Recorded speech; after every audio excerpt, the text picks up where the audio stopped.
and as Anne-Marie said, my name is Anya Burke, and I'm going to start off today by laying down some foundations for the other information that you're going to hear as the day goes on. And I think in order to understand abnormal clotting or excessive clotting, it's really important that we know a little bit about how and why our bodies make normal clots. So I'm going to look at this normal process, and then I'm going to look at how it becomes problematic and try and put that in context. So we'll start off by looking at the players in this clotting story. So first off, we have, hold on now, first off, we have our blood vessels. So we have arteries here on the left-hand side, veins on the right-hand side. Arteries are vessels or pipes that carry blood with lots of oxygen in it from the heart towards our organs and tissues. And the veins then are vessels or pipes that carry the blood that has had the oxygen taken out of it back towards the heart. If a clot happens in the artery, we block that supply of oxygen to the tissues, and that can cause a very sudden and immediate damage to the organs. It can cause sudden pain, and the symptoms can be very serious and even life-threatening. If we block off the veins, that tends to cause back pressure into the tissues or the organs, but it doesn't necessarily deprive the organ of oxygen. And that's why we can have a clot in a vein for some time before it's picked up. And the symptoms of that are usually to do with the pressure that's building up.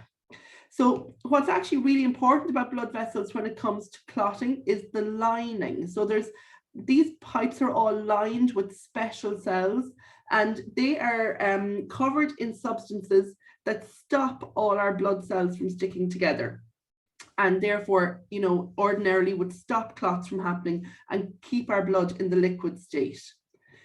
Next, we have the blood itself, and blood is made up of cells, which are all these big things here, platelets, which are the little brown bits here, and then the liquid component of blood, which obviously keeps it moving. And this liquid is called plasma, and it's really important for clotting, and it's where a lot of our clotting factors are dissolved into it and are carried.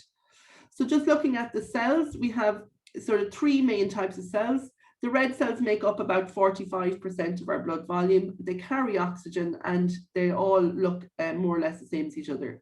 Our white cells are our immune system. They're all different to each other and not really, they're relevant in infection and inflammation. So platelets are the big players today. The ones on the left here are the inactive or the quiet platelets, and these fuzzy looking guys here are activated platelets that are taking part in clot formation. They all stick together to make a clot, and they're our first line of defense when it comes to plugging the hole in a damaged blood vessel. Then we have our clotting factors, and this is just a schematic to give you an idea that there's different shapes and sizes, they're proteins, and there's a mixture of factors that encourage clotting or are pro-clotting, and then there's some that limit or undo a clot, and they're anti-clotting factors. And it's this balance between natural pro-clotting and anti-clotting factors that's going around dissolved in our plasma that determine how quickly a clot forms, how big it becomes, and how long it lasts. So now just looking at how all of these come together to form a clot. So you can see here on the left-hand side, we have a normal blood vessel, and this orange layer on the inside is the very important lining that I was talking about. So this is the lining that keeps our blood flowing and liquid and keeps the cells apart from each other. And you can see here that most of the platelets are in their quiet state, and a couple are activated, ready for action. So then we can see what happens next when we have an injured blood vessel. So for whatever reason, the wall of the blood vessel becomes punctured or torn, and then this exposes the inside of the blood vessel wall to the blood. And then this exposes a whole section of new substances, and they actually are the trigger to start clotting. The first thing they do is they pull in all these little cream bits here. These are all our platelets. They pull in all our platelets first, and they form a platelet plug. So you can see here, and then they start to trap the red blood cells. So the idea is that a clot is a really important mechanism that our body has to stop blood loss from an injured blood vessel. And you can see that here. So the blood flow here has effectively stopped. And we've got a little plug here of platelets, which are the cream bits that are trapping the red blood cells. And then you can see that all these little green factors come in and they start to make these yellow, they look yellow in this diagram, fibrin strands. So fibrin strands are incredibly important. This is what our clotting or coagulation system makes, and it reinforces or strengthens that initial clot. I generally like to explain this to patients a bit like the steel rods that are used inside concrete to reinforce concrete. So we all know if you had a big slab of concrete with nothing on the inside and you put pressure on it, it can actually crack and it's quite fragile by itself. And that original platelet plug clot is very similar, and the fibrin strands actually reinforce it and strengthen it. And so once this has happened and the hole has been plugged, then the blood flow stops completely. The clot starts to retract and get smaller and allows the blood vessel underneath to heal. And you can see this here in motion. So we can see the blood cells flowing along, the damage to the vessel, those little grey platelets coming in and starting a plug, trapping the red cells, and then the fibrin strands are the black ones. We can see here how it retracts and it allows the blood vessel underneath to heal.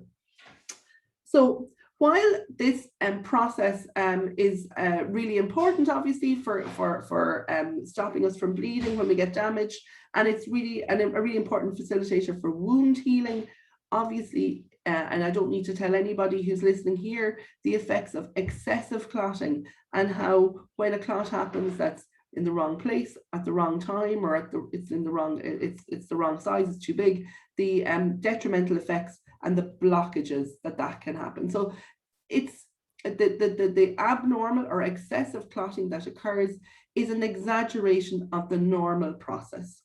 So in order to sort of address this, I'm going to go through some of the terms that you can hear when we discuss excessive clotting. And hopefully this will put some of what you've heard around your own diagnosis into context, and anything that you read around excessive clotting help you understand what we're talking about. So hemostasis is a term that refers to this natural process that I've already described. Hemo means blood, stasis means stop, and as I said, it's very important to get your head around the fact that, you know, we all have the propensity to clot. It is a normal thing for our blood to do, and we want our blood to be able to do that. So hemostasis is the normal process. We talk about coagulation, and I suppose I just wanted to bring this up because we're thinking a little bit here about the bigger process of clot formation. But when we speak about coagulation, we're talking about the part of that process where those dissolved clotting factors that are floating around in our plasma form this chain reaction, or take on this chain reaction to form the fibrin strands. And the ability to do that, and the inability to do it when it's upregulated or when it's increased or decreased, has a big effect on excessive clotting, our ability to clot and our ability to bleed. So coagulation is a word we use quite a bit, and it can sometimes be confusing what part of the process we're talking about. Thrombophilia, again, another term that we talk about a lot. Thrombo means clot, and philia means a tendency towards. It's an ancient Greek word, you know, we all have a natural level of thrombophilia, but when we talk about when we use this word, we're talking about a tendency towards excessive clotting. So somebody who's experienced an excessive or an abnormal clot has a thrombophilia for some reason, and that's where we need to undertake some investigations to work out why that is or why that occurred. Thrombosis is the medical word for a clot, but we're talking about an abnormal clot here, and that's different to hemostasis. Embolus. So some people don't really have a sense of what the difference between thrombosis and embolus is, and we use the two words quite a lot when we're talking about a disease. Embolus is a thrombosis that breaks off without being dissolved and travels through the blood system to a distant site and can cause issues there. VTE, I just said I'd mention it, venous thromboembolism. So it's, you know, an umbrella term for any clots that are occurring or breaking off in our venous system. And you know, most people here will have experienced venous thromboembolism,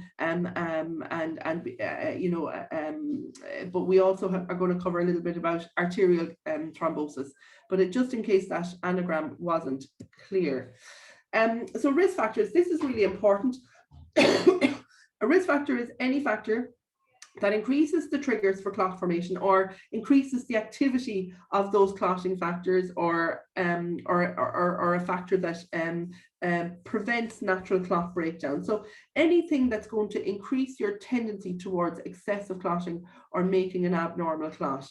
And this is what, you know, when we talk about working out somebody who is thrombophilic or has a thrombophilia, what we're really trying to do is we're trying to drill down and figure out what are the risk factors that's unique to that person, and to look at why they've had a clot. We divide risk factors up into two groups, inherited and acquired even. Risk factors that are inherited means that you're born with them. Generally, you will have inherited them from the genetic material that you got from your parents. And so knowing your family history can be very important. Sometimes you didn't inherit them from your parents, and actually they occurred in your genetic material as you were being formed. And so it's not always in your family, but that's less common. I've just listed some of the inherited disorders for clotting, and I'm not going to go into them in any detail, but just to sort of point out that they're generally divided into two groups. So diseases where there is activation or increase of these pro-clotting factors, and then and factor V Leiden and prothrombin mutations are two of the most common. In fact, they account for 50% of the inherited bleeding disorders, approximately. Sorry. Excuse me. And then the other group are disorders where we have decreased activity of our natural anti-clotting factors. So as you can imagine, our own internal anti-clotting factors limit how, you know, where the clot is made and how big it is and how long it lasts. And if we don't have our ability to do that, the clot can continue to grow and develop in an uncontrolled way. So that's why those disorders are important. Then we have acquired risk factors. So these are risk factors that you were not born with, but that you've essentially picked up along the way. So for some reason, you've developed something that's increased your risk for clotting. They can be permanent risk factors, so risk factors that we can't really do anything about or can't really change. And then there's risk factors that can be temporary or transient, something that we can alter. We all, you know, in terms of permanent ones, age is a really important factor. We all increase our tendency to develop clots as we get older.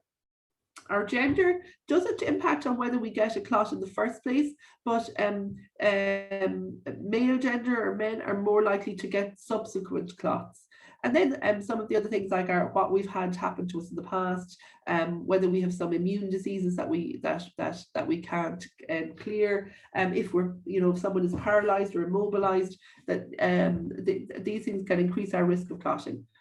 Some of the temporary risk factors, you know, if you're in hospital with a major medical illness such as sepsis, if you've just had surgery, if you have cancer, the ones, you know, we tend to be more aware of, you know, being pregnant or being on certain medications like the pill. These are transient or temporary risk factors. And keeping in this theme, we describe an excessive clot that has occurred as either being provoked or unprovoked. And provoked or unprovoked really refers to whether we have identified a definitive risk factor associated with that clot. And if we've gone through that person's history and their blood tests and their medical background, and we can identify a reason why or a known risk factor for the clot that they developed, then we consider that provoked. If we can't identify any risk factor and it appears to have essentially come out of nowhere, we call it unprovoked. And it's a little bit of a misnomer because something had to have triggered it. But the point is, we don't know what that trigger is. And this has impact when we decide how to treat the clot itself and how to try and prevent them in the future. So this is my last information slide, and it's really just to sort of go through some of the complications of thrombosis. So, you know, we've covered how the body clots normally and why the body clots normally, and then what happens or why it might clot abnormally, or why you might have excessive clotting. And then this is just looking at what happens when that occurs. So, you know, it's really important to distinguish whether the clot has occurred in an artery or a vein. And if you remember at the very beginning, we just discussed the big difference between arteries and veins, and the fact that our organs and tissues are very reliant on a constant supply of fresh blood through our arteries to deliver oxygen. And without this, if this is interrupted in any way, the tissue will suffer. And that can be immediate and can be life-threatening, or it can cause permanent damage and symptoms such as severe pain. And it can happen in our brain, where we get a stroke if it's the deficit is permanent, or if it's something that the clot is occurs and dissolves, and the symptoms resolve after a few hours. We call that a transient ischemic attack, or TIA. The difference between a heart attack and angina is something similar. Usually with angina, we've increased demands on the heart, and because we have clots there, we can't meet it. And then if it occurs in our bowel or in our arms or legs or fingers, there can be issues there with the tissue in those parts of our body. Clots in the arteries in a placenta can cause pregnancy loss. And then finally, our veins. So it's really important when we think about clots in our veins, because this is the most common place that we will diagnose excessive clotting, to distinguish whether they're in deep veins or superficial veins. So superficial means they're at the surface or just under the skin. And superficial clots are, I suppose, not as immediately life-threatening or not as immediately dangerous. They can be very painful and symptomatic, and we treat them a little bit differently than we would treat clots in our deeper veins. And when I say deep veins, I mean veins that run through the muscles and through the organs. Obviously, in the leg is one of the most common places. They can also occur in our arms, in our gut. Our pelvis is that area just above our legs. And then in other organs such as our liver or our brain. If part of that clot breaks off from a clot in one of the deeper veins and moves through the circulation, if you remember, we call that an embolus, and usually that will make its way to our lungs. And that's because, you know, all venous blood, as remember, if I described earlier that the oxygen has been extracted from it, it needs to go back and be filled up with oxygen again, and it will make its way to the lungs to do that. And your lungs have very, very tiny blood vessels and almost act like a sieve. And that's why an embolus tends to end up in your lungs rather than anywhere else. Now, it can end up in other places, but that's much less common. If you get a clot or a thrombosis in any of these deep veins, you know, you tend to experience swelling, pain, and there can be permanent tissue injury. And over time, you can develop new blood vessels and difficulty with circulation. So I didn't, you know, get into the symptoms in huge detail, because that nearly is a presentation itself, but I'm happy to take any questions if anyone wants to ask me anything about any aspects of, you know, normal clotting or excessive clotting, or the effects. So thank you very much. Thank you so much, Dr. Burke. That was absolutely brilliant, really informative. I have one question from Andrea. I didn't have any risk factors when I got my clot. Am I likely to get another clot? Yes, so I'm not sure where her clot is, but there's some evidence to say that, you know, I suppose a deep venous thrombosis in the leg is the most common presentation of clots. And we know that if we have a definite risk factor and that's been modified, you know, about 5 out of 100 people that occurs to will have a recurrent clot. Whereas with somebody who it's essentially unprovoked, or we haven't identified a risk factor, the risk is 3 times higher. So about 15% of those patients will go on to have a recurrent clot. And the risk is highest in the first year, and it does diminish over the years thereafter. But you know, I would always look really carefully for risk factors, and I would continue to look over time for risk factors, because sometimes the clot comes first and you actually diagnose the risk factor later. So it's just important to be vigilant for new symptoms or signs that might tell you what the risk factor was. But you know, there is a possibility it can occur, and this will be taken into account when the decision is made around prevention, or what we call secondary prevention. So that means an event has happened, and you know, we treat that event for 3 to 6 months. But after that period of time, we have to decide if we're going to give that person treatment to prevent subsequent clots. And so Andrea's you know, question is really relevant, and that's where that's what will feed into the decision around secondary prophylaxis or secondary prevention. Okay, I suppose another question, if I've had multiple clots, but haven't had one for 10 years, am I still at that higher risk? You know, if I've had 5 clots, could it happen again? Yes, I'm afraid it can, you know, and you're also 10 years older at this stage. And so age is a big factor. You know, it depends on what the, so the big thing is you're 10 years older, and that's the first thing. Secondly, it depends on why you had the 5 clots in the first place. You know, was it around the time of a, you know, major trauma or an incident, or was, you know, were you undergoing treatment for something at the time? So it does depend on what the event was at the time of those clots. If they were unprovoked, I would hope that after numerous clots that had no defined risk factor, that you would be on secondary prevention. I would certainly expect that you would be, and that will significantly decrease your risk of it coming back. But certainly if you've had numerous unprovoked clots in the past and you're not on prevention, then I would say yes, you are at high risk of it recurring. Okay. I suppose really what we've also really kind of want to let patients know is that even if they've had previous clots, once they're aware of the signs and symptoms, and get medical attention fast, that they can protect themselves, that it's not like a game of Russian roulette, that there are things they can do to help prevent the clots. Is there anything specific that you would say people should do to prevent having another clot? Sure. So I would be aware of what constitutes a high risk time. So if someone who's had a clot in the past is admitted to hospital, or is unwell in any way, or starts on a new medication, or starts on a new treatment, that they make sure that they talk about the fact that they've had a previous clot with their healthcare provider. And that they talk about whether, you know, additional prevention is required at that time.